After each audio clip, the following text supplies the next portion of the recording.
Sí, textos conflictivos, bueno, sí, textos conflictivos, sí, perdón, eso después. Vale. ¿Habéis comido bien? ¿Estáis comiendo? Vale, sabéis que Jesús dijo que este género, había un tipo de demonio que solo salía ¿cómo? ¿Con oración y qué? ¿Hoy no sale ese demonio? Pues tengo una buena noticia. ¿Queréis escuchar la buena noticia que tengo? Que Jesús no dijo eso.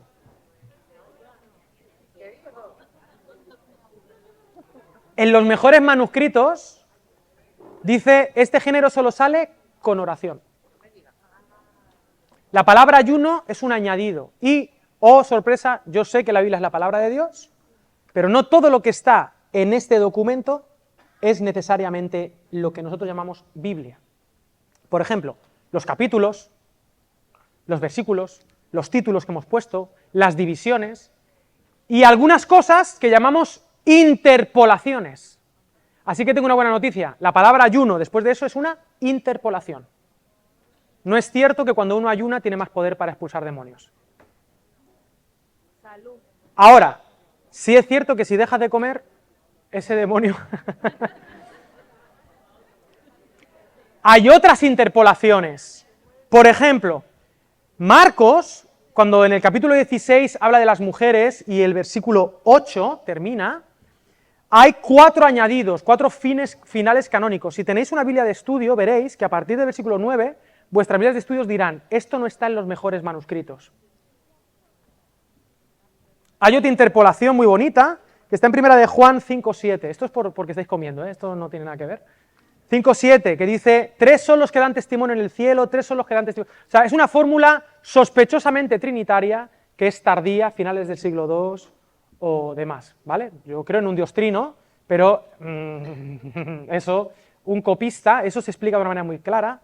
Tú tienes una copia y al lado pones una aclaración, el siguiente lo vuelve a poner, pero el siguiente lo mete en el texto, queriendo sin querer, y al final el siguiente ya no sabes si es una nota o es parte del texto original.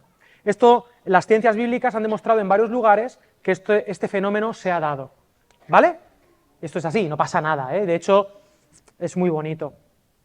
Bien, hablando de otras cosas, tenemos textos conflictivos, ¿vale, Alex? Muy bonito lo que has dicho, muy bonito de las 4 profetisas de Felipe, que significa 4 predicadoras, muy bonito que tú parece ser que dices que había exorcistas mujeres en los evangelios, discípulas de Jesús que siguieron a Jesús desde Galilea, está en el texto lo sostiene, que la primera predicadora de la historia fue una mujer samaritana, que probablemente su comunidad recordaba, que Marta y María fueron más, no solamente amiguis de Jesús, sino que seguramente eran personas con un reconocimiento muy fuerte teológicamente en toda el área de Palestina, de las iglesias de Palestina, que no solamente Priscila fue una maestra extraordinaria de Apolos y contada también entre los apóstoles junto con Aquila, que Junia es muy querida entre los apóstoles, que Febe fue probablemente la primera persona que publica la epístola a los romanos, que Jesús abogó por las mujeres, que solo se dejó interpelar por una mujer sirofenicia,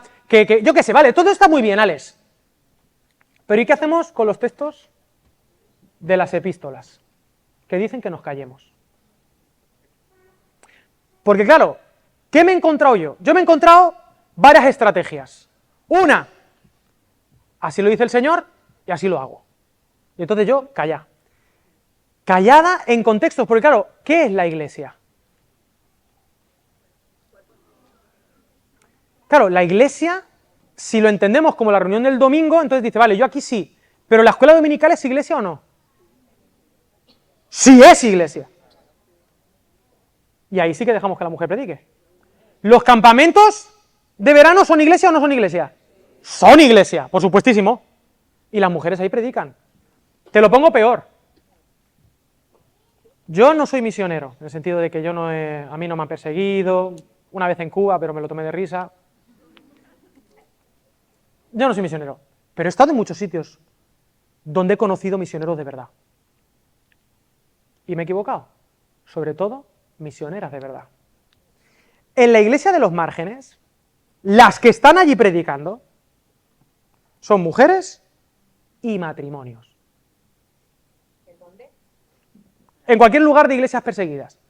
Hombres solteros, y me pueden dar, hombres solteros los justos. Se suelen casar con una que dicen, nos vamos de luna de miel a Siria 20 años. Eso es una mujer llena del Espíritu Santo. Y entonces el hombre detrás, está bien. Que Dios me ha dicho que tengo que ir, vámonos, y se casa con ella sabiendo a lo que va. ¿Y nuestros hijos en qué colegio estudiarán? En el de Siria. ¿Y quiénes serán sus compañeritos? Pues sirios, ¿quiénes van a ser?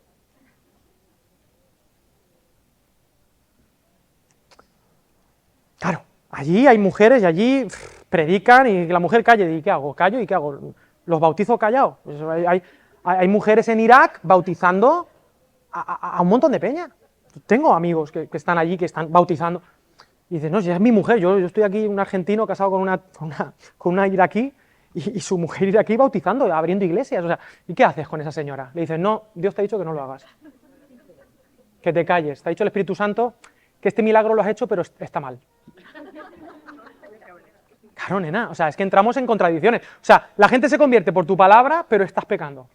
¿Me entendéis a lo que incurrimos? Por lo tanto, esa estrategia no puede valer a priori, aunque ahora vamos a ir al texto. Pero claro, está en la Biblia. Entonces, ¿qué hacemos? Ay, pues ya veremos.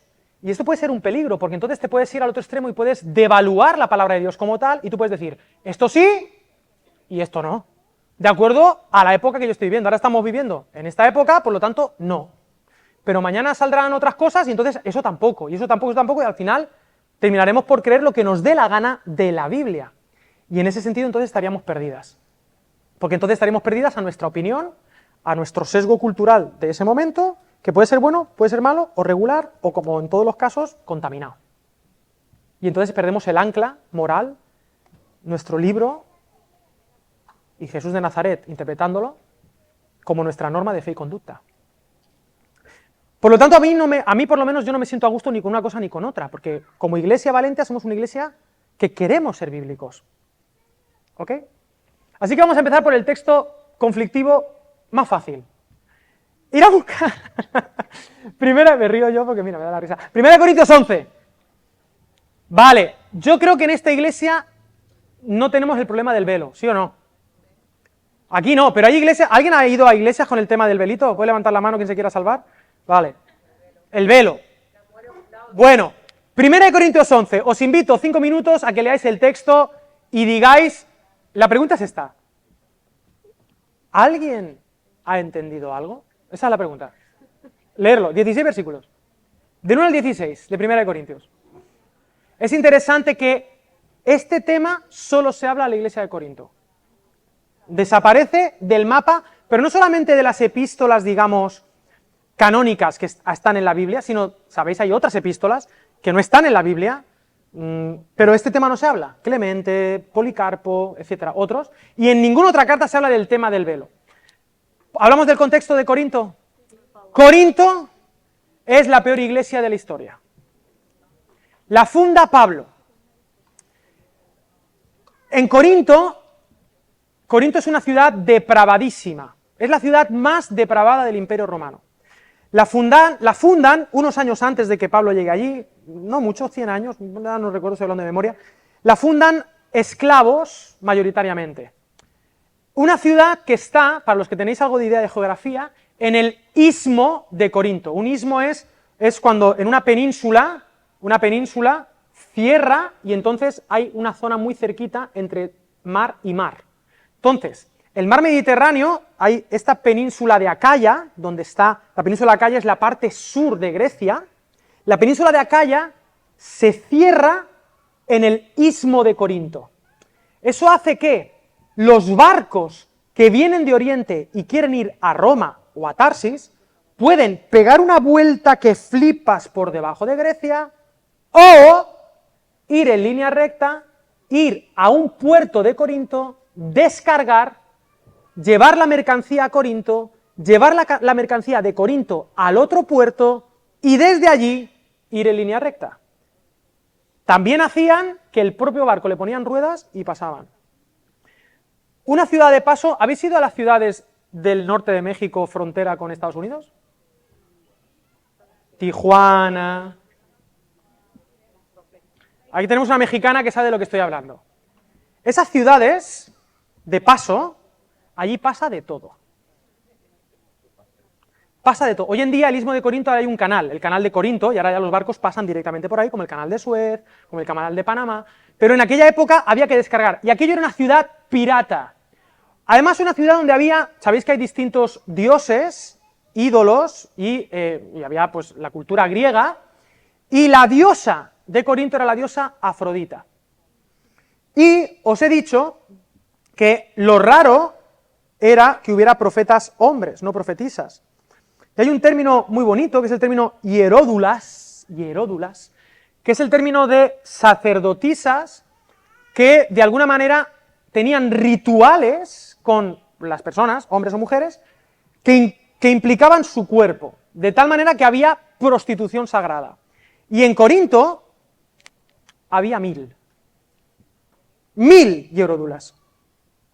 La prostitución sagrada no es un invento griego, en la Biblia aparece, si quieres, en honor a Astarte, a Sera, si lo queréis ver en Segunda de Reyes 23, 6 y 7, Deuteronomio 23, 17 y 18, Primera de Reyes 14, 24, Segunda de Reyes 23, 7. En el templo de Salomón llegó a haber prostitución sagrada de hombres y mujeres, e incluso de hombres en el lugar donde solo podrían entrar hombres, por lo tanto imaginaos qué tipo de prostitución era, ¿vale? O sea, había prostitución homosexual en el templo de Salomón durante una época. Ahí tenéis el istmo de Corinto, ¿veis? Era pegar toda la vuelta, ahí está. La iglesia de Corinto está llena de gente muy diversa. Si tú te lees Primera de Corintios, está llena de ex estafadores, está llena de ex afeminados, dice el texto literalmente, está afeminados porque había transexualidad allí, pero claro, allí había hombres, en aquella época tú no te podías operar, pero te podías dejar el pelo largo, vestirte como una mujer y tener maneras de mujer, y sabéis que la depravación humana no llega no tiene fin.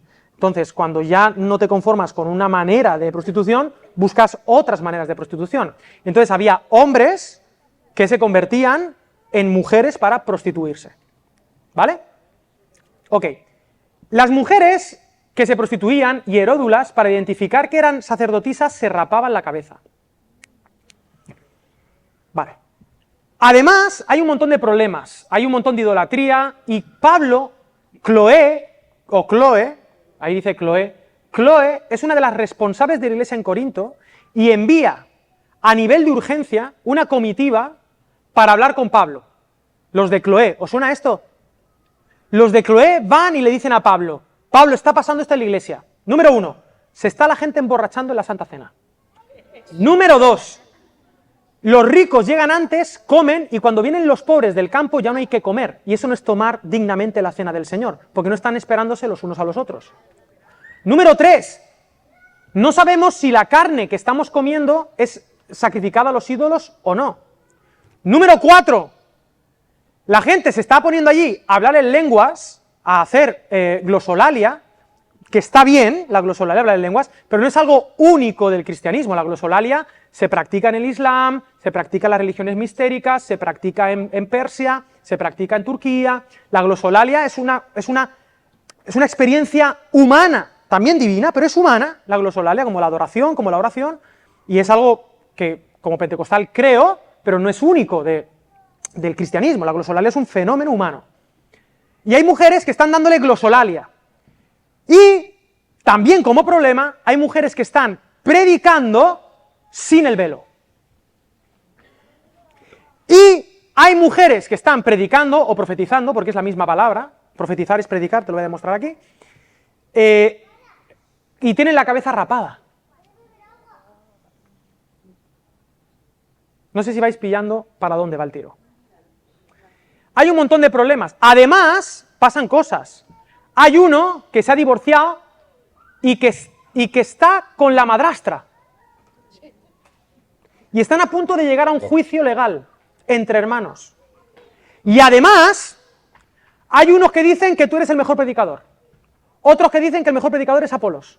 Otros dicen que es Pedro. Y otros dicen que ninguno, que solo Cristo. Y estamos a punto de que esto sea un desastre total y absoluto. Los de Chloé van y le dicen eso a Pablo. Y Pablo escribe Primera de Corintios. ¿Hasta aquí se entiende? Vale, bien. Concretamente, con el tema del velo, debemos entender algo cultural. En el siglo I, el pelo de una mujer, ¿os acordáis que os he dicho, tú siempre perteneces a alguien? El pelo de una mujer, si se veía, tú estabas comunicando un mensaje a todos los hombres de ese momento, y es, estoy disponible. El pelo era un símbolo erótico, hoy no lo es, puede llegar a serlo. Voy a llevar el pelo suelto, ¿vale? Está un poco bien. Pero el pelo era un símbolo altamente erótico en aquella época. Pero había distintas escuelas que decían, bueno, pero el pelo también te cubre, ¿no? Te cubre los hombros, si tenías mucho pelo, te podías cubrir. El pelo era como una especie de algo, pero era una cuestión de decoro.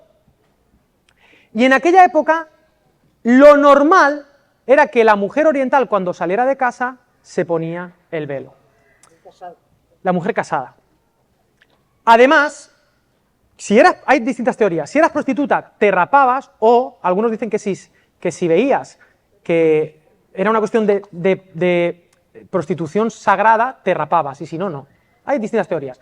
Pero en cualquier caso, parece ser que en la iglesia había mujeres que o habían sido prostitutas o habían sido hieródulas, porque esas mujeres eran mujeres preparadas. No hay que olvidar que aunque fueran prostitutas, ofrecían un servicio sagrado y tenían una formación. Y quizá alguna de ellas escuchó el mensaje del Evangelio y se sumó a la fe. Para que entendamos el salto, yo sé que tú estás flipando, pero claro, hoy en día el tema del velo, imagínate. Pero para que entendamos el salto es como si, yo qué sé, oye, pues mira, en pijama, en ese pijamita, ¿no? O sea, no te estoy diciendo que esté mal o bien, porque Pablo no dice, esto está fatal, dice, pero claro, Pablo es muy formalito, y Pablo baila, dice, pero, a ver, que sí, que no pasa nada, que la Biblia no te va a decir que con ese chorcito decís vosotras, ¿no? Que puedes venir en pijama a la iglesia si quieres, pero si vas a predicar, no. No sé si me hago entender. Sí, dice, pero una cuestión de decoro, dice, que sepáis, si alguien quiere discutir, que sepáis que en la iglesia esa costumbre no la tenemos. Es decir, si te vas a subir aquí, hija mía, yo qué sé, no voy a decir nada porque, claro, estoy aquí en territorio comanche, pero entendedme, hija mía, pues aquí a lo mejor en bikini predicar no. Hay contextos y contextos, ¿me entendéis? Pues esto es lo que está diciendo Pablo. A ver, que no pasa nada, y que, bueno, si no se pone el velo, el pelo se le ha dado por velo. Pero claro, es que se acaba de salir del curro. Y claro, llegan allí los hermanitos y la ven con el pelo así como Dani, y está todo el mundo pensando. Y no pasa nada, es una cuestión... Y por la cuestión de los ángeles, pero ángeles en griego, ángelos, algunos autores dicen que claro, porque eso es muy fumado. Es muy fumado. Pero no es tan fumado si lo traduces por otra palabra también que es mensajeros o supervisores. Pablo es su iglesia, es la iglesia que él más quiere. Él ha invertido años en Corinto, él no invertirá más tiempo en otra iglesia que no sea esa iglesia. Es la que más quiere. Una iglesia además que es rácana, que no da dinero, o sea, todo mal. Pero Pablo dice, mira, a causa del supervisor que va a venir, tapaos un poquito, hijas mías de mi vida. Vale, ponte velo, que no, que te crece el pelo, pues déjate pelo, pero por lo menos... Y Pablo hace lo que puede con el texto, y no voy a entrar, pero hay cosas bonitas. Número uno, dice, cuando profeticéis. Por lo tanto, ahí hay algo interesantísimo, y es que ¿qué? Que da por hecho que la mujer va a profetizar. ¿Y qué es profetizar? Primera de Corintios 14:3. Dice, el que habla en lengua extraña a sí mismo se edifica, pero el que profetiza edifica a la iglesia. Y el anterior, el 2 dice,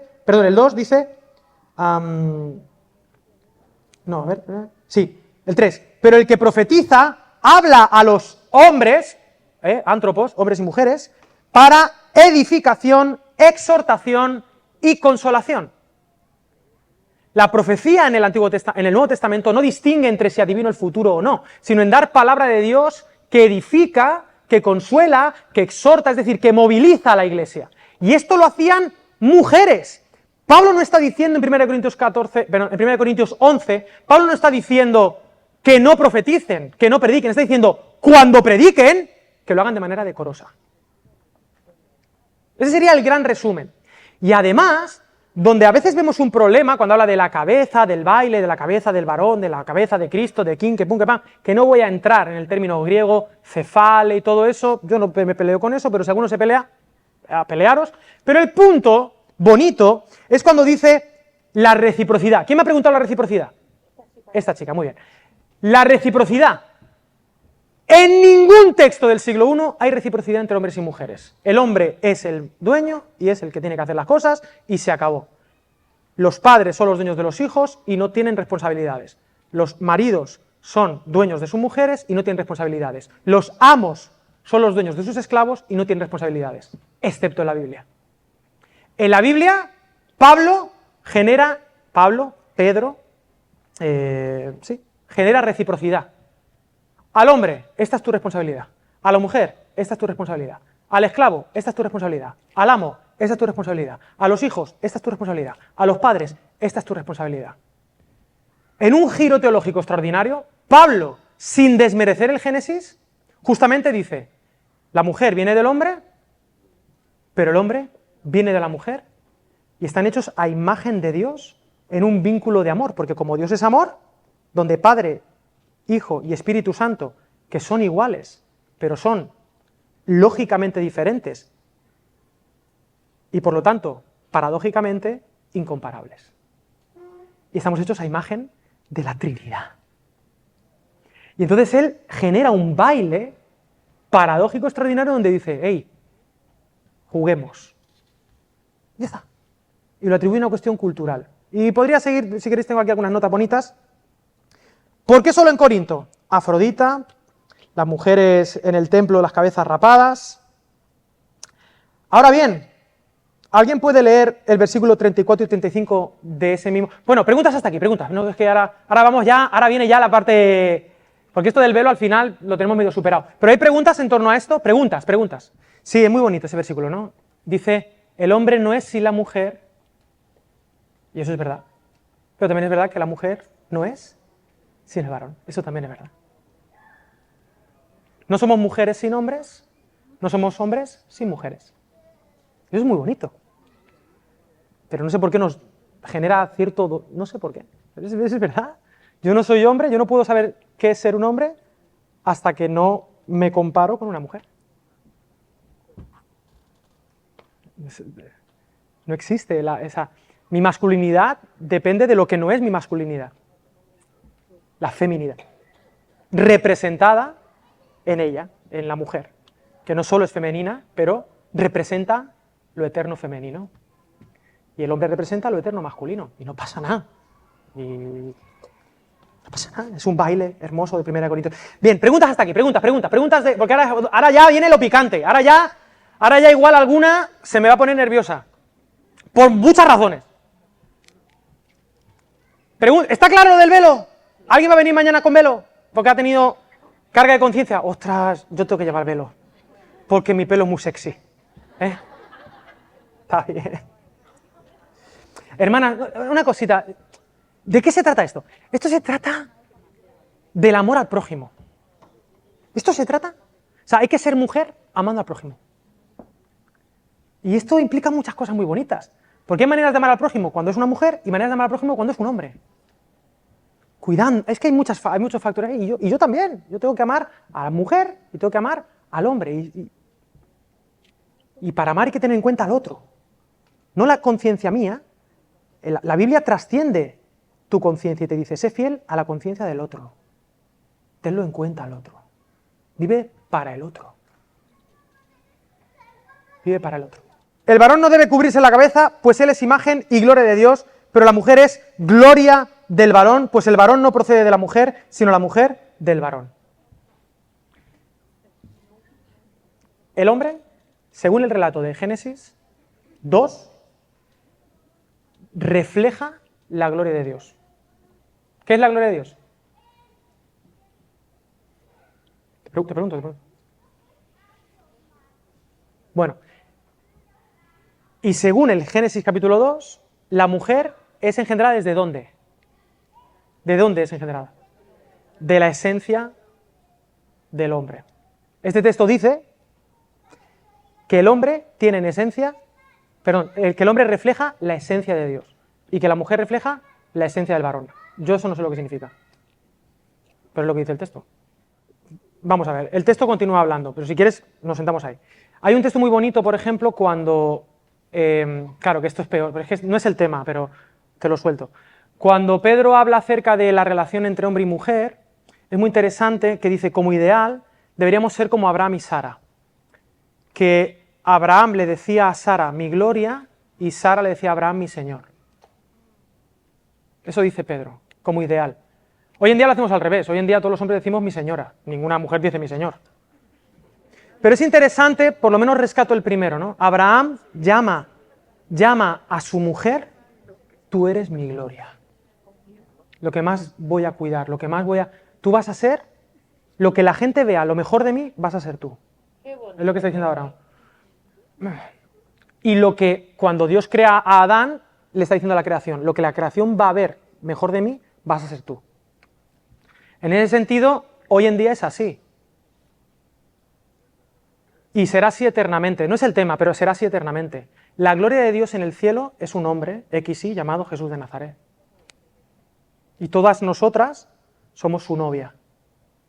Pero la gloria de Dios, cuando estemos allí, no veremos a un hombre con barba, que será el padre, a un chaval más joven y a una paloma. Vamos a ver a un hombre eternamente XY, con todos los miembros, con pene, con todo, o sea, porque tiene, o sea, todo, un hombre, y él es lo que veremos de Dios. Eso no significa que Dios sea un hombre, significa que lo que veremos de Dios será un hombre. Porque a Dios nadie lo ha visto jamás, el Hijo lo ha dado a conocer. El Hijo. Él es la imagen visible del Dios invisible, y tú jamás verás lo invisible, siempre verás lo visible. Lo visible de Dios es Jesús, y Jesús es un hombre, y siempre lo será. ¿Se entiende eso? Sí, y no pasa nada, o sea, en ese sentido yo para él no seré su hombre, soy su novia, ¿no? Y está bien, en este mundo de significados. Sí, de todas maneras, hay otras interpretaciones que no voy a decir, porque el texto, me has preguntado por el 7 y el 8, hermana, me has preguntado por el 7 y el 8, ¿es esta hermana? Está ahí, está. Sí, eso. Me has preguntado por el 7 y el 8, pero si sigues leyendo el 9, el 10, algunos autores dicen que incluso él está citando un argumento, no es que sea su argumento. Pero no voy a entrar ahí, ¿vale? Eso es más mareo. Yo creo que no, yo creo que le está argumentando bien y está llevándonos hasta el versículo 11 y 12. Creo que esa es la conclusión lógica de Pablo, el 11 y el 12. Pero eso no es el tema de hoy, además es que no importa, es que da igual, de verdad da igual. Da igual. Sí, en un sentido da igual y en otro sentido no da igual. Pero para el tema de esta tarde, da igual. Lo que quiero hacer es que vayáis al siguiente texto, 14, 34 y 35. Lo podéis leer, que si el de 11 teníais problemas, esto os va a dar urticaria. Vuestras mujeres callen en las congregaciones porque no les es permitido hablar, sino que estén sujetas, como también la ley lo dice, y si quieren aprender algo, pregunten en casa a sus maridos. Ya me gustaría a mí, alguna de aquí, irse a casa a preguntarle algo al marido. Porque es indecoroso que una mujer hable en la congregación. Intentos. Algunos han dicho, vuestras mujeres estén tranquilas en la congregación. Tiene sentido, entendiendo el totum revolutum que la iglesia de Corinto es, y que probablemente las hieródulas son las que más jaleo están haciendo, están todo el día hablando en lenguas ahí, bla, bla, bla. Por eso Pablo tiene que decir 2 o 3 y hay interpretación, ¿vale? Hágase todo decentemente y las que están liando el lío se ve que son mujeres principalmente, ¿vale? Yo sé que es difícil de imaginar. Pero ahí están. Puede ser una interpretación, puede estar pasando y puede ser. Entonces, que lo hagan de manera sosegada. También dicen, en aquel momento quizá las mujeres no tienen la formación necesaria como para estar en la vida de la iglesia, que es algo muy importante. Aquí la vida de la iglesia no es solamente una persona hablando, sino que hay un diálogo entre toda la iglesia. Pero claro, hay que hacerlo de manera constructiva, porque si no, nadie se entera de nada. El extremo son las lenguas angelicales, que no son las lenguas de Hechos. Las lenguas de Hechos son lenguas que la gente entendía. Aquí son lenguas angelicales, digamos, son lenguas espirituales, ¿no? Que nadie entiende, la glosolalia. Bien, además, bueno, hasta aquí es más o menos como dice la gente, ¿vale? Ya está. Ahora, yo sé que hay gente que se va a asustar aquí y se va a espantar, pero bueno, empezamos ahora, ¿vale? Ahí dice, sino que estén sujetas, no les es permitido hablar, sino que estén sujetas como también lo dice. O sea, aquí Pablo parece estar diciendo, la ley dice que la mujer en una reunión tiene que estar callada y sujeta. Que alguien me busque en la Torá, ¿dónde dice eso? O algo parecido. ¿Dónde lo dice en la Torá? Porque cuando tú lees ley en Pablo, hay que traducir por Torá, siempre. Para Pablo no hay otra ley que la Torá. ¿Dónde dice eso en la Torá? En ningún sitio. La Torá no dice en ningún sitio ninguna de las cosas que dice ahí. Ni dice ni lo de la sujeción, ni de lo que no se es permitido hablar en la congregación. No lo dice. Por lo tanto, tenemos un primer problema aquí grave. Segundo problema grave. Esto está en Corintios 14. ¿Pero qué dice en el capítulo 11? ¿Qué acabamos de ver en el capítulo 11? El mismo libro que este. Que la mujer, cuando hable, que se tape. Por lo tanto, aquí Pablo está incurriendo en una contradicción brutal, si es Pablo. ¿Me hago entender o no? Entonces, ¿de qué Pablo nos fiamos? Del que nos dice, mujeres, me parece muy bien que prediquéis y tal, pero de manera decorosa, o la mujer calle y cualquier cosa a preguntarle a... Iba a decir voy a decir Paquito, pero no quiero que ninguna mujer aquí se sienta, se haya algún Paco, a Paquito. Pregúntale a Paquito cuando llegues a casa, pero tú calladita, todo el día callada en la iglesia. Pero es que tenemos otro problema. Y es que en algunos manuscritos, tenemos el 33, bueno, lo leo yo.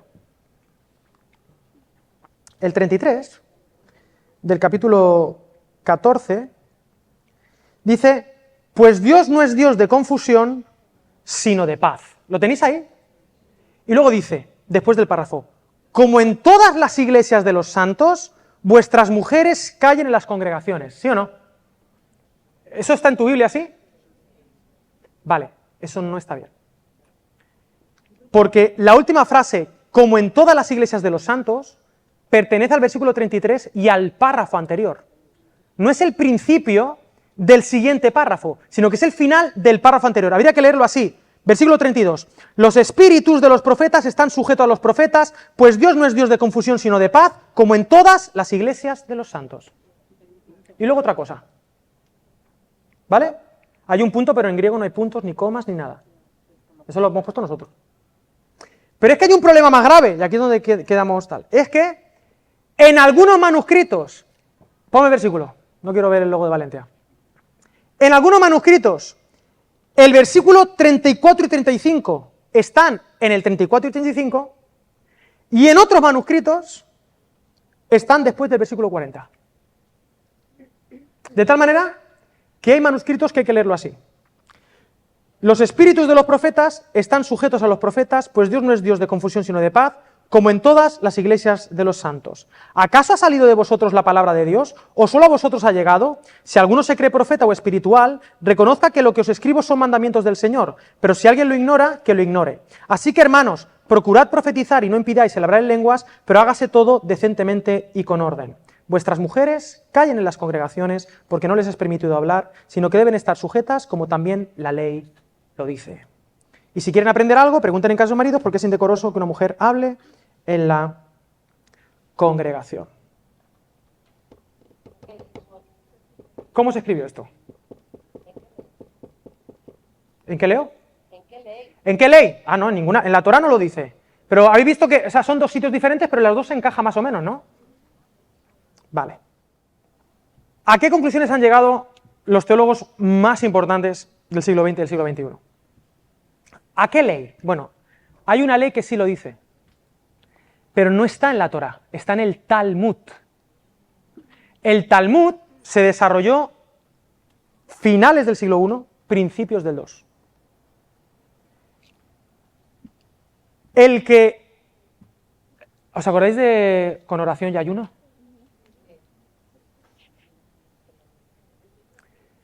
El autor Gordon Fee, que es el mejor exégeta de Primera de Corintios, pero no solo Gordon Fee, te puedo dar más nombres, un montón de autores. si quieres ahora te los doy, si queréis, pero sobre todo Gordon Fee, que para mí es este canadiense, es el autor brutal, ¿vale? Pero y muchos otros dicen, estamos ante una interpolación. Probablemente tardía del siglo II o incluso siglo III.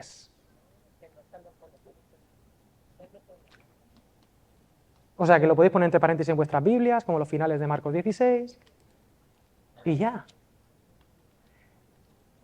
¿Por qué se puso ahí? Claro, esa es la pregunta que hay que hacerse. ¿Quién la puso ahí? ¿Quién fue el machista? Si es que dijo, no, a partir de ahora la mujer que se calle, ¿no? Pero los mejores eruditos del texto que están dispuestos a irse a las evidencias, porque claro, hay algunos que dicen, no, esto es palabra de Dios, como que el ayuno es palabra de Dios, como que los finales de Marcos son palabra de Dios. No, cuidado. Y la crítica textual ha demostrado, se han encontrado manuscritos. Por lo tanto, hay que leerlo con espíritu crítico.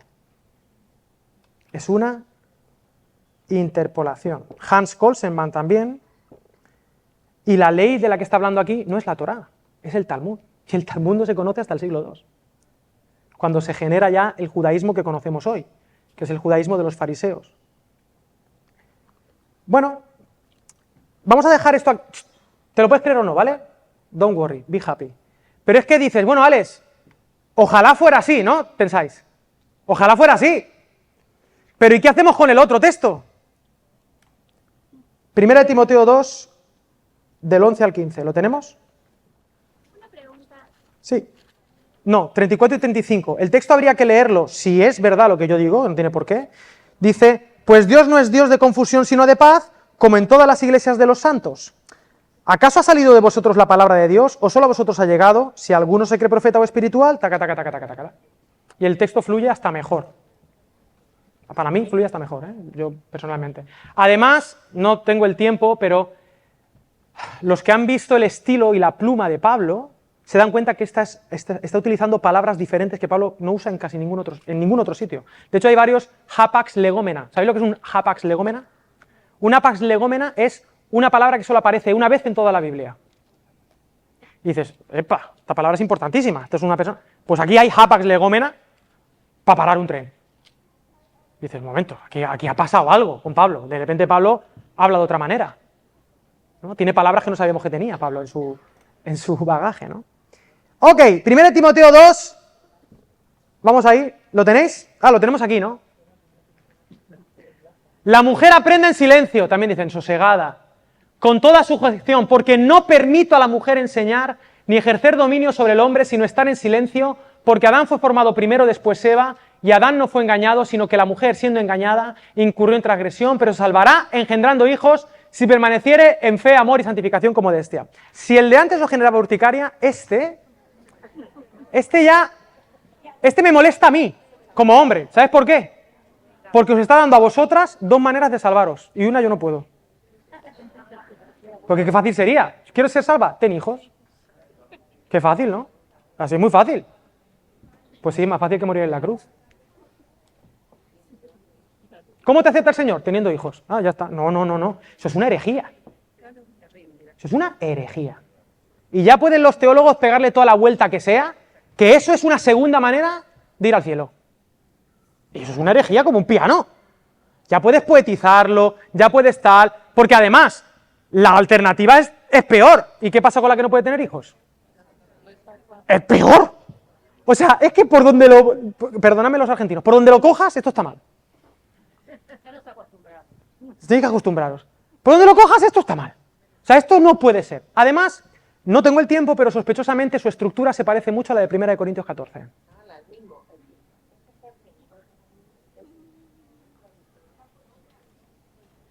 Se parece sospechosamente mucho a... Y no tengo el tiempo, pero de tarea para casa, si queréis os puedo dar más información en torno a esto, pero algunas líneas importantes, tanto de este texto como del otro que es muy paralelo.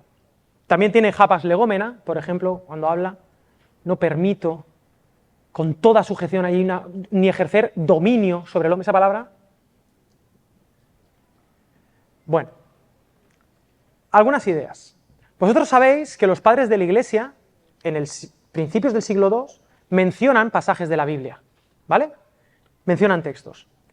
Este texto y el otro no aparecen hasta finales del siglo III. No aparecen mencionados por nadie, ni siquiera por aquellos que quieren defender la postura de que, cuidado, que las mujeres se porten bien. Hasta el siglo III, los padres de la Iglesia no parecen conocer este texto. La estructura del texto es extrañamente extraña y tiene varias apax legomena. El vocabulario que utiliza no es paulino.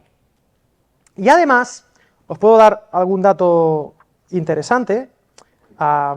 Obviamente simplemente el uso de la autoridad de otras personas que saben más que yo, pero los exégetas se han dado cuenta de que son textos paralelos, pero no solamente paralelos, sino dependientes, es decir, que estamos hablando del mismo autor en los dos casos, y probablemente en la misma época, y entre los que creen que esto también es una interpolación, una glosa, está Hans Conselmann, Philip Payne, Gordon Fee, O'Connor, Schleiermacher, ¿sabéis quién es Schleiermacher? Bueno, uno, Bart Ehrman, hay muchos nombres, pero Douglas Moo, ¿sabéis quién es Douglas Moo? Bueno, y hay como 10 más. 10 más que dicen, no nos cuadra. Ni este ni el otro, estos son interpolaciones. Y probablemente del siglo III. Y esta es la otra, en el siglo III, además esto, no sé si os dais cuenta, no sé si veis, si notáis, porque esto se puede decir de otra manera. Es decir, si tú estás tranqui en tu casa, tú puedes decir, oye, pues mira, que la mujer esté tranqui, que tal, que cual, pero aquí tú notas una agresividad que dices, aquí hay un problema. Algunos teólogos en Corinto y sobre todo en Timoteo pueden irse al contexto, que yo podría irme al contexto y explicaros. En 2 de Timoteo hay un montón de falsas maestras que están con falsos maestros, viudas o falsas viudas, que están yendo de casa en casa y están trayendo una mala enseñanza. Y Pablo tiene que cortar por lo sano y le manda a Timoteo dos cosas. A los maestros les dice una cosa y a las maestras otra. A las maestras, que son mayoría, les dicen que se callen todas. Y a los maestros, Himeneo y Fileto o Alejandro, no recuerdo quiénes eran en ese momento, les dice, iros al infierno. ¿Vale? O sea, a los maestros los manda al infierno y a las mujeres que se callen. Elige tu aventura, ¿vale? Pero es como que Pablo ahí está. Si es Pablo, en 1 Corintios tenemos más datos de que es una interpolación. Aquí no tenemos documentos que no contengan este versículo. Esa es la verdad. Pero tampoco lo tenemos con el tema no teníamos de primera de Juan. Primera de Juan capítulo 4, sabíamos que era una glosa, que era una interpolación, pero no teníamos un documento, hasta que hace 10 años se encontró un códice donde se ve Primera de Juan, no está el versículo y al lado está la nota. Brutal se encontró. Entonces, bueno, pero en Primera de Corintios tiene una relación textual con este texto y además, en el caso de que este texto estuviera así, algunos teólogos explican, no está diciendo todas las mujeres de toda la historia de la humanidad se callen, igual que no está diciendo mandemos al infierno a todos los hombres que prediquen un poquito mal. Pero en ese momento, Pablo, claro, 2 de Timoteo, que también habría que hablar de algunas cosas. El autor de 2 de Timoteo está diciendo, las mujeres que se callen y los hombres al infierno. Corta por lo sano. ¿Hizo bien o no hizo mal? Yo creo que está bien si eso estuviera así, porque hay veces que hay personas que hay que decirle no voy a perder ni un minuto más con esta persona y ya está, ya he hecho todo lo posible y a veces hay que, en una relación también no le hables. Esta persona no puedes escucharla por una cuestión de salud mental, ¿no? Pero la verdad es que hay una explicación que a mí me gusta y me convence más. Y es que en el siglo III había una corriente conocida como el montanismo. ¿Habéis escuchado hablar del montanismo? ¿No? Montano era un hereje que, en contra de la Iglesia, bueno, él creía que era la Iglesia, él, por ejemplo, no creía la diferencia de sexos, y había un montón de mujeres profetisas, y además él decía, las mujeres son, él y su club de profetas, decían, las mujeres son mejores por un argumento del Génesis, porque decían, no solamente es la creación más perfecta, porque es la última que crea Dios, ¿hasta aquí estamos de acuerdo? ¿sí? Sino que además se adelanta al hombre en el conocimiento. ¿Cómo se te queda el ojo? Es decir, ven ventajoso que la mujer sea la primera en tomar del fruto. Por lo tanto, hay un principio en el Génesis. La mujer guía al hombre al conocimiento del bien y del mal. Por lo tanto, a la madurez y al progreso normal y común. Por eso el hombre tiene que ir detrás. O sea, no sé si veis un poco la... Y estaban en esa peli, ¿vale? A mí, siglo III, ¿vale? Yo tengo que hacer un salto de muchos años. Pero estaban en esa peli y eran profetas y eran también muy del rollo de estáticos, de profecías directas de Dios, y Dios me ha dicho esto, y esta carta no, y esta sí, y esta Biblia sí, esta no, este libro no, un poco a gusto del consumidor. Frente a esa herejía, en el siglo III dicen, le metemos la película. No se las escucha. Porque además, ya que estamos con el Génesis, no es que ella fue primero, sino que ella fue engañada primero. Que es un argumento que no te vas a encontrar en el Antiguo Testamento. No te vas a encontrar en el Nuevo Testamento. O sea, a nadie le importaba que fue primero Eva o Adán en el relato de Génesis 3. No es importante para nada teológico. Está aquí metido, ¿por qué? Porque aquí hay una pelea gorda de fondo. Una pelea teológica y se nota que están enfadados. Por eso, la dureza del tono en esta discusión. A mí, personalmente, a mí, como Alex San Pedro, y como alguien que cree, no que la Biblia contiene la palabra de Dios, sino que es la palabra de Dios, a mí este argumento me convence. A mí. Porque igual que hay otras glosas de las que nos hemos reído, oración y ayuno, que tiene cierta importancia, estas tienen mucha importancia. Y la providencia del Señor ha permitido que desde el siglo XIX, siglo XX, podamos revisar el texto y darnos cuenta de qué realmente es palabra de Dios, Biblia, y que pues era un apunte, que podía tener su utilidad para el siglo III o no. Pero que hoy en día no podría suponer un problema, en ningún caso, para el ejercicio del ministerio de la mujer, que de hecho en el siglo I existía y estaba avalado por los apóstoles. Y que contradice lo que dice Corintios. Y son los únicos textos conflictivos. No hay otro más, ya no hay. ¿Hay otro texto conflictivo en torno al ministerio de la mujer? Y oh, qué casualidad, que justo estos dos únicos textos que son conflictivos suenen tan a chino. ¿No os parece un poco...? A mí por lo menos esto me resulta interesante. Podría dar más argumentos, pero tampoco quiero aburriros, porque sé que esto al final no deja de ser crítica textual, que al que le guste, como a mí que me apasiona, pues todo el día ahí, pero esto es un poco rollazo de yayo, ¿vale? Pero creo que es importante para vosotras.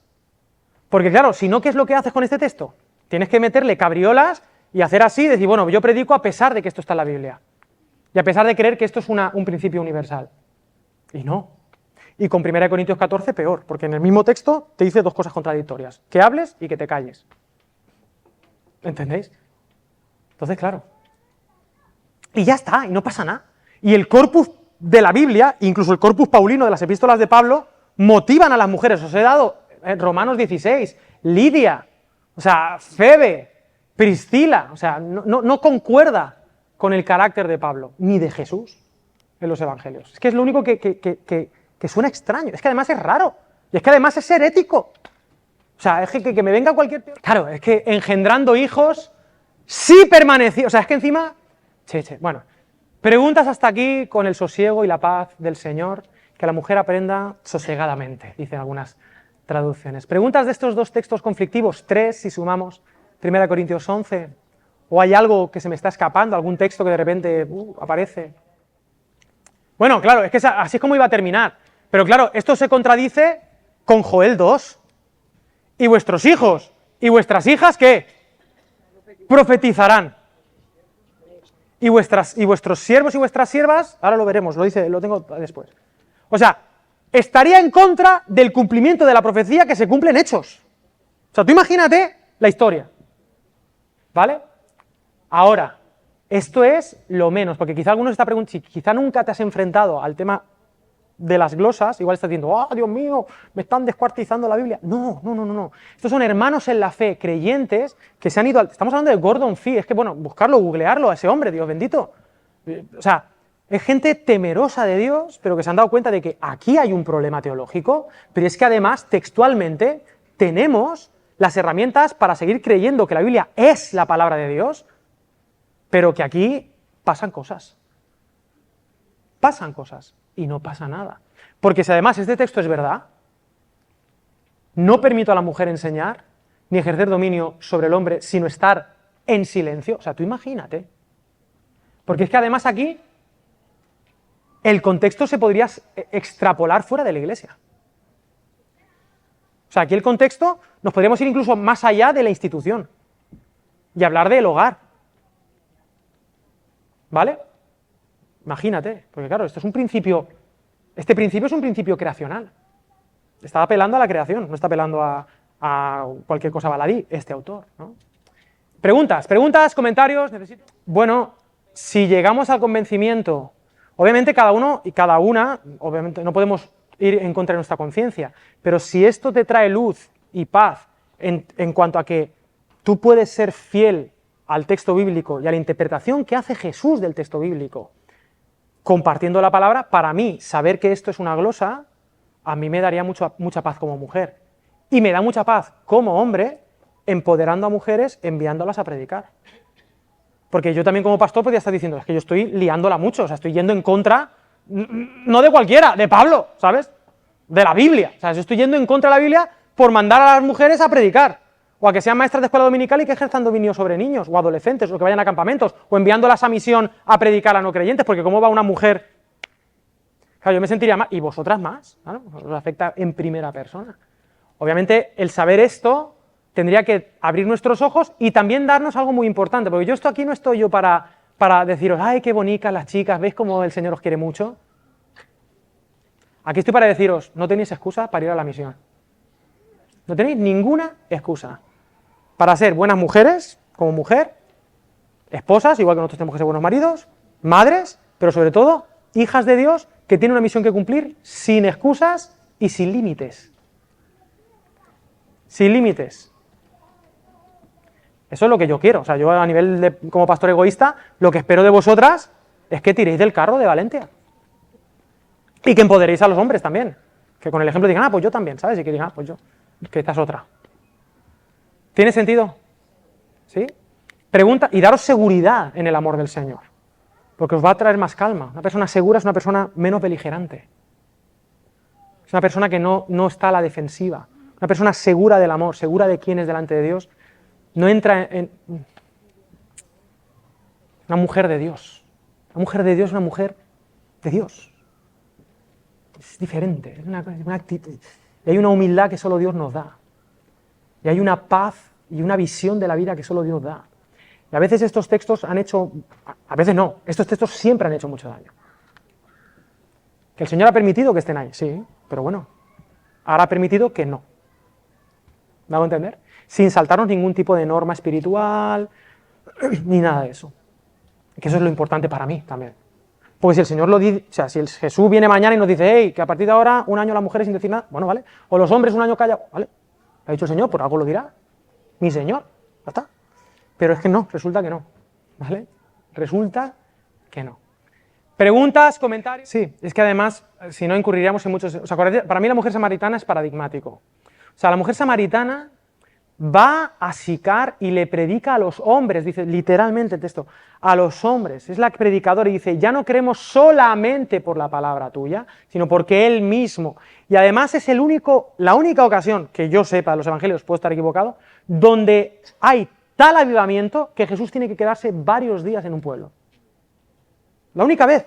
Todas las demás veces, algunos creen, otros no, otros sí, pero ahí en Juan 4, además con quien no toca, porque son samaritanos, no son judíos, no son galileos tampoco, es Samaria, son gente, son herejes, terroristas. Y resulta que ahí la gente cree en Jesús como Mesías y ahí queda una comunidad cristiana lo suficientemente potente para que en el año 90 o 92 o 93 Juan tenga que escribir acerca de esa comunidad y cómo empezó.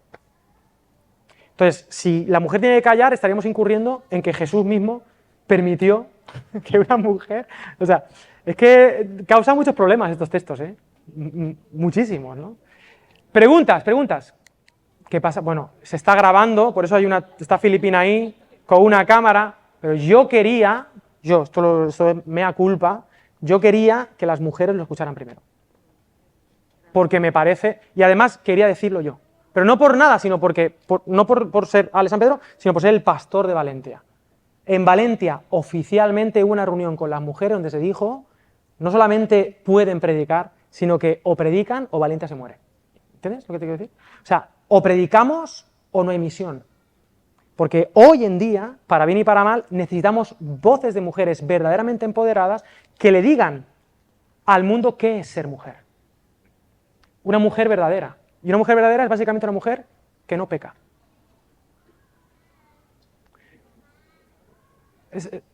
Porque la categoría con la que manejamos es esa. El problema, la Biblia no es machista, el pecado lo es.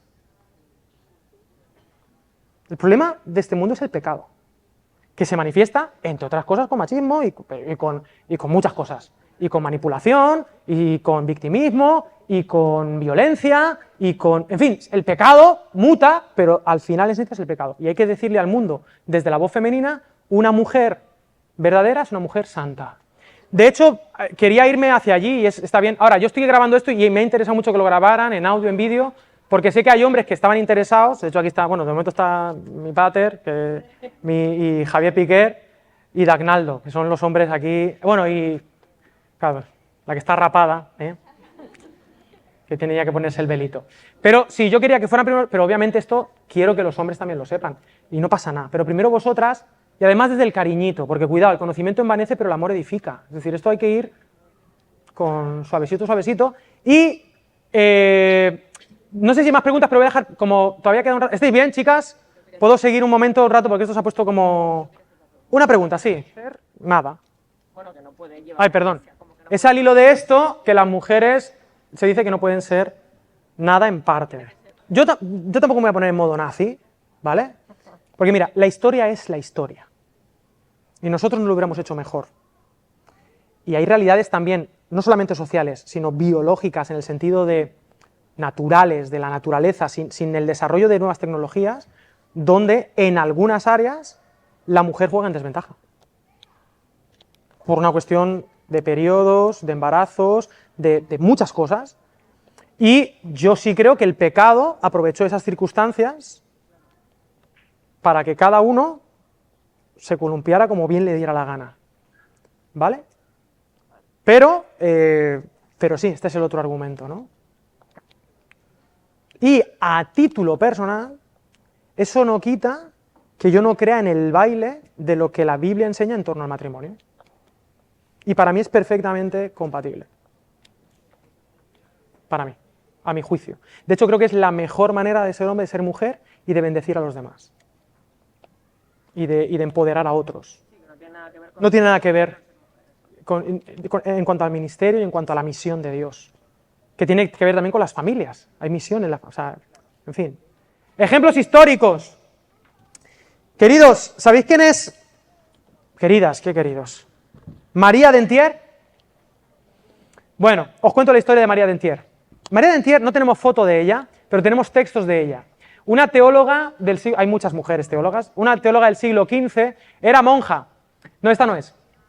Esta es otra. Ahora te cuento la historia de esta. Esta es otra. Son dos. Esta, una teóloga y esta chiquita. María Dentier era una monja agustina, enclaustrada, pero era agustina. Los agustinos, ¿sabéis quién era Agustino también?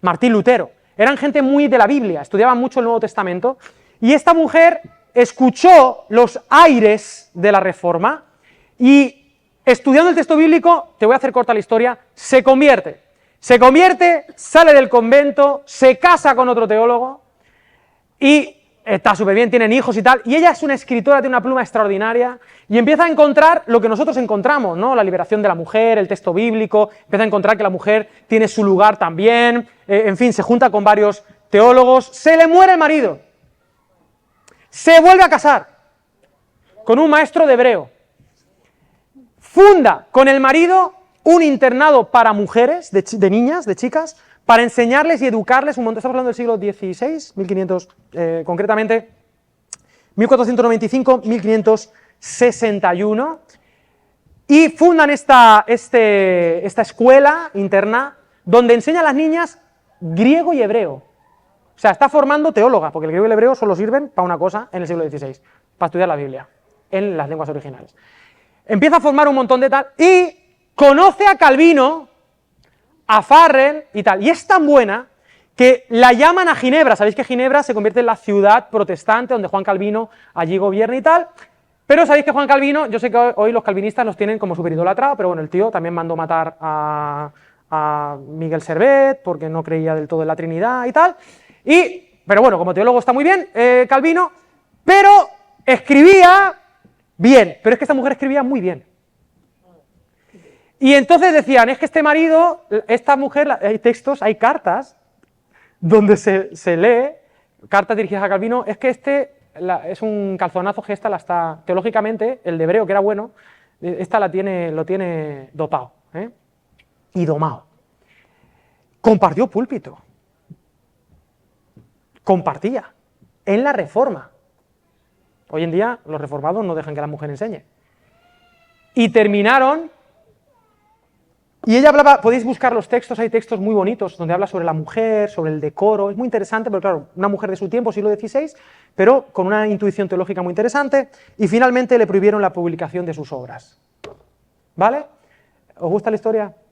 Pues bueno, esta es una, pero es muy bonita. Y luego tenemos esta otra, ponme la foto, esa señora, esa es Juana de Albret. ¿Sabéis quién es Juana de Albret? Esa es la madre del primer Borbón de Francia. El primer Borbón. Esta tipa es la tatarabuela de Felipe VI. Reina de Navarra, 1479-1572. La madre del primer rey Borbón de Francia. Esta mujer escucha de su madre la Reforma Protestante. Y el 25 de diciembre de 1560 hace pública su profesión de fe, la reina de Navarra, de este país, de lo que hoy es España. Y dice, ahora yo soy protestante y creo en la salvación por la fe.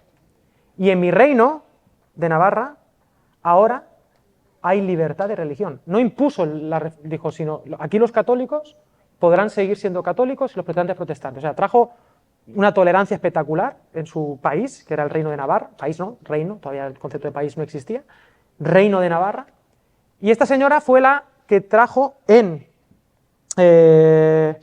por aquella época, no tengo el año apuntado, pero hizo la primera traducción de la Biblia al euskera. Al euskera. Estos vascos son potentes, ¿eh? Sus deportes son levantar piedras y tal, y sí, se nota. Con esta frase, no estoy plantando una nueva religión, sino restaurando la antigua. Qué potente esta mujer, ¿eh? Pero Spain is different.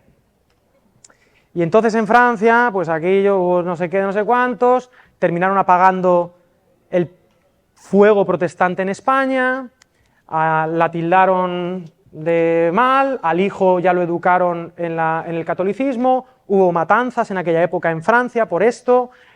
Cuando hubo las matanzas se levantaron. ¿Os suena la frase los hugonotes?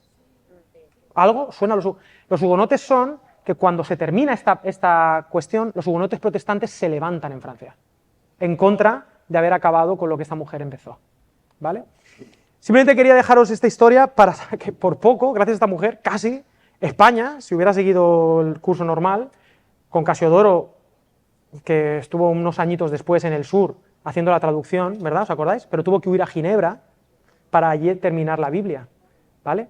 Pero si se hubieran dado bien las cosas, quizá España hubiera cantado otra cosa. Decía Arturo Pérez Reverte, el problema fue que en la contrarreforma España se equivocó de Dios. Eso dice Reverte, ¿eh? España se equivocó de Dios. Se equivocó de Dios. Pero ahí están.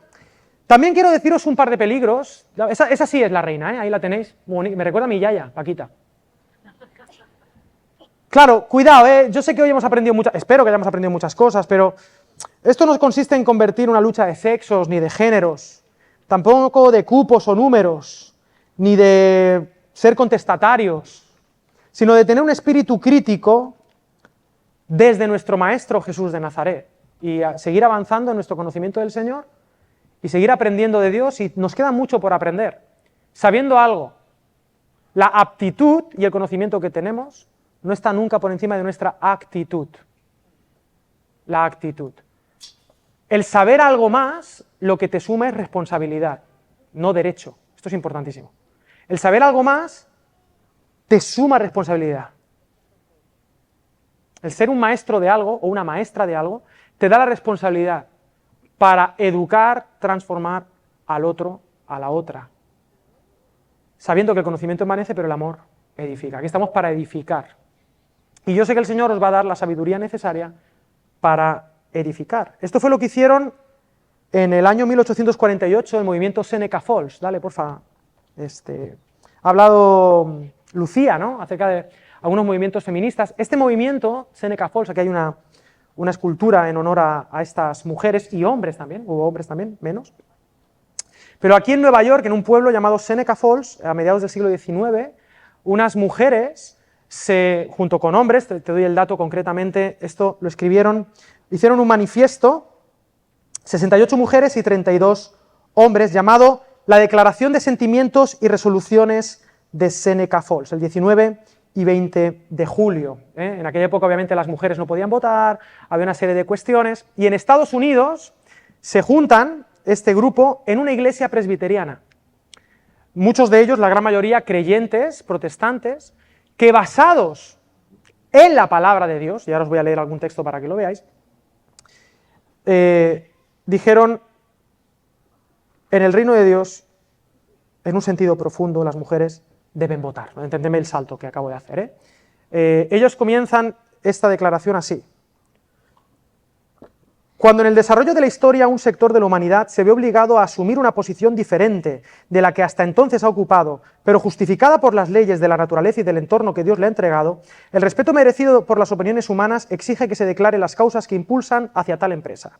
Y empieza: mantenemos que estas verdades son evidentes, que todos los hombres y mujeres son creados iguales, que están dotados por el Creador de ciertos derechos inalienables, entre los que figuran la vida, la libertad y la búsqueda de la felicidad. Que para asegurar estos derechos son establecidos los gobiernos cuyos justos poderes derivan del consentimiento de los gobernados. Siempre que una forma de gobierno atente contra esos fines, el derecho de los que sufren por ello consiste en negarles su lealtad y reclamar la formación de uno nuevo, cuyas bases se asienten en los principios mencionados y cuyos poderes se organicen de la manera que les parezca más adecuada para su seguridad y felicidad. Y ahí hay una serie de... os lo buscáis en casa si lo queréis leer entero, ¿vale?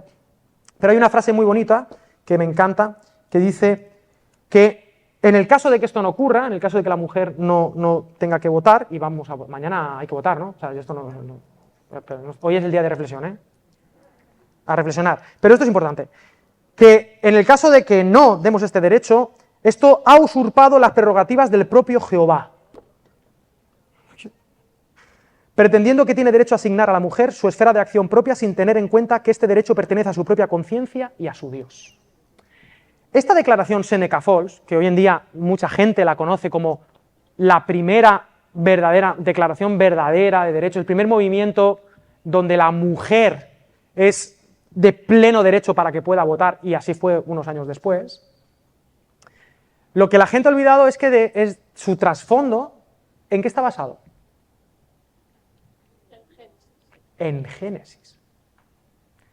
Sin Génesis 1 y 2, esto jamás hubiera podido pasar. No quería que nos fuéramos de aquí sin...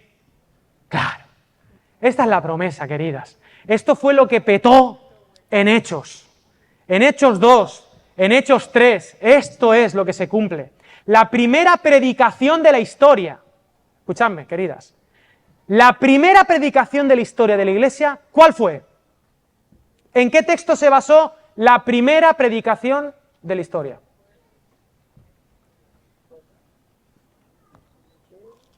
¿Alguien me lo puede decir? Vamos a Hechos, ¿no?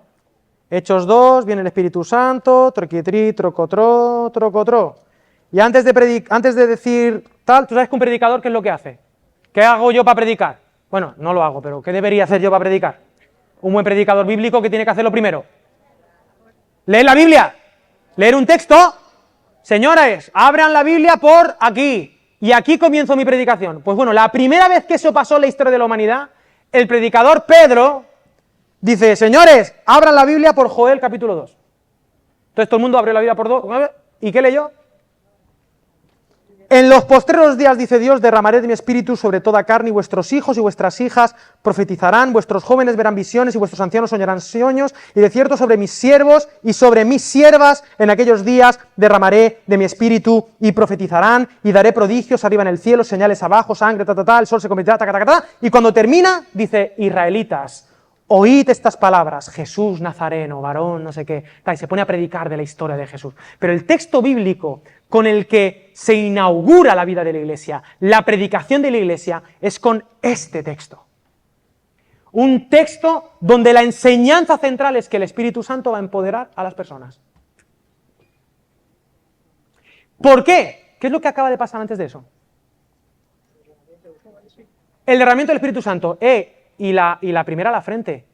¿Y qué está pasando ¿Qué pasa cuando el Espíritu Santo llega? ¿Qué pasa? ¿Que la gente qué está haciendo? ¿Está haciendo qué? ¿Qué está haciendo la gente? Versículo 4. Todos fueron llenos del Espíritu Santo y comenzaron a hablar en otras lenguas según el Espíritu le daba que hablaran. Y estaban todos atónitos y admirados. ¿No son galileos todos estos que hablan? ¿Cómo pues los oímos hablar en tal, cual, tal? ¿Y ese todos qué es? Ese todos es todos, todas, todes. Y esas 120 personas, donde habían mujeres, estaban hablando en lenguas comprensibles, predicando las maravillas de Dios. Es decir, la primera predicación de la historia que provocó, no Pedro, sino el Espíritu Santo, fue un coro de 120 personas, hombres y mujeres, predicando simultáneamente para que personas de un montón de naciones escucharan las maravillas de Dios. Entonces, ¿a dónde vas tú flipado si el Espíritu Santo ungió a mujeres para que predicaran, para decir que no pueden predicar? Y luego encima llega Pedro y dice, y os voy a explicar lo que está pasando aquí. Lo que está pasando aquí es que el Espíritu Santo ya no está en el templo. Allí no está el perdón de Dios. El perdón de Dios está aquí, en estas personas y en la palabra de Dios, en Jesús Nazareno, que es predicado por hombres y por mujeres. Y esta es la primera predicación de la historia. Es decir, ¿qué es lo que quiero yo esta tarde, narices? Pues lo que la reina esta de Navarra. Yo no estoy predicando nada nuevo. Hay que volver a esos 120 hombres y mujeres. Y cada uno de vosotras hablaréis en un idioma diferente y llegaréis a personas que yo no llegaré y tú sí llegarás, y donde no llegues tú llegará ella, pero por Dios bendito, lleguemos. ¿Se entiende? Porque lo que quería esta tarde básicamente es lanzaros una pregunta. ¿Qué vas a hacer con esta responsabilidad? ¿Qué vas a hacer sabiendo que Dios te llama a vivir Joel 2, a vivir Hechos capítulo 2? Espero mujeres sanas, o por lo menos sanándose, porque aquí estamos todos heridos, estamos todas heridas, y está bien, estamos rotos todos, pero en el proceso de sanidad, tu terapia también es servir a los demás, tu terapia también es predicar, también es compartir, con el espíritu que hubo también en el Señor, porque aquí hay Evodias y Síntiques, ¿vale? No pasa nada. Ruego a Evodia y Síntique que sean de un mismo sentir. Hay el mismo sentir que hubo en Cristo, pero que el Señor nos ayude.